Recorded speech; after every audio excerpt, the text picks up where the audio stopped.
एकवारं पुनः एकवारं वदामि। सुतः सुते स्थितः सुतस्थः नाम पञ्चमभवने स्थितः।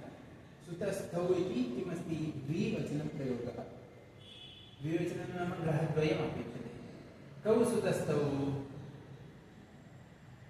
सुतस्थौ वक्रार्की। अत्र वक्रः आर्की नाम वक्रः पुनः शनिः। आर्की नाम कः? शनिः। वक्रश्च आर्किश्च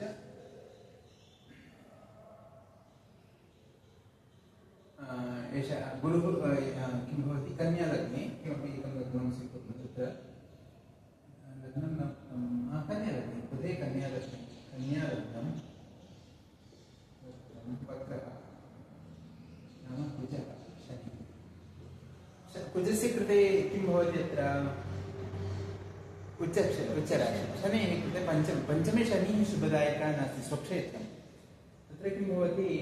यद्यपि एतद् राजयोगं भवति तदापि सन्तानादिविषयेषु अथवा वाक् इत्यादिविषयेषु कदाचित् अलसत्वं भवति। पञ्चमे शनिः अलसत्वं नाम प्रतिभास्थानेषु पञ्चमपुत्रस्थानं खलु, पुत्र इत्यादिषु अलसत्वं विडम्बता भवितुं शक्यते। तत्र कुजस्य योगः। अतः राजयोगत्वेन एतद् ओके। पञ्चमे किं भवति? पञ्चमस्थाने वक्रार्की कुजः पुनः शनिः। वक्रशब्देन किं ज्ञेयं? कुजः। आर्की शब्देन किं ज्ञेयम्? अर्कस्य अपत्यम् उपमां कः? शनिः। अतः कुजश्च शनिश्च कुजशनिः। अतः वक्रश्च आर्किश्च वक्रार्की इति द्विवचनं पञ्चमे। पुनः किम् उक्तं? गुरुः शशिः सितः। गुरुश्च शशिश्च सितः। पुरुषस्य सितः कुत्र भवेत्? चतुर्थे नाम गुरु चन्द्र शुक्र अत्र। इदानीं शुक्र अत्र आगतवान् चेत् गुरु शशि सिताः इति खलु। एवं बुधः अपि अत्र धनुराशौ चतुर्थी। നാലിൽ ആരൊക്കെയാണ്? ഗുരു ചന്ദ്ര ശുക്ര ബുധ, 4 ഗ്രഹങ്ങളാണ്. അങ്ങനെ നിന്നാൽ ഭവതി നൃപതോ അന്യ ഗുണവാൻ യേശ ഗുണവാൻ രാജാ ഭവതി.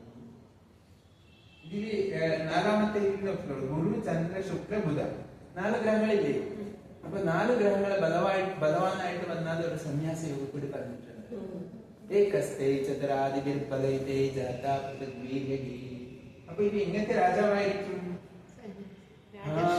രാജർഷിയാണ്. ഈസി ലൈക്ക് സഹ അസ്തി ഖലു ജനകന്റെ പോലെയുള്ള രാജ. എന്നുവെച്ചാൽ രാജാവാണ്. പക്ഷെ ഇത് എന്താണ്? സംസാരം ഇത് ഭോഗേഷു ആലസ്യ ഭോഗേഷു ഇച്ഛ അസ്തി വാ ഭോഗജീവനെ आवश्यकता भोगजीवने तस्य रुचिः नास्ति।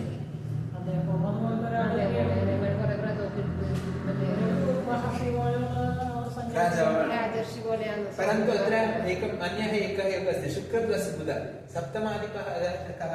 गुरुः। सः चन्द्रेण युक्तः। तत्र विवाहकारकः शुक्रः लग्नाधिपति बुधेन सह युक्तः। तेन कारणेन धर्माधिपतिः शुक्रः अस्ति, द्वितीयाधिपतिः शुक्रः। एतत् किमपि एतद् समानमेव। नाम स्नेहप्रेमकल्याणं प्रेमविवाहसदृशं विवाहं करोति, अनन्तरे कदाचित् सन्यासं भवितुं शक्यते। द्रष्टव्यं। विवाहं न करोति इति वक्तुं न शक्यते। विवाहं कृत्वा कालान्तरे सन्यासी अपि भवति, परन्तु सः धार्मिकः भवति। यतः धर्माधिपतिः शुक्रः खलु, सोऽपि अत्र बुधेन सहितः अस्ति। एवं तादृश एकः समीचीनराज्यं गुणवान् गुणी अस्ति। तादृश वयं राजयोगं पठितवन्तः, तत्र सन्यासयोगः सत्यं खलु।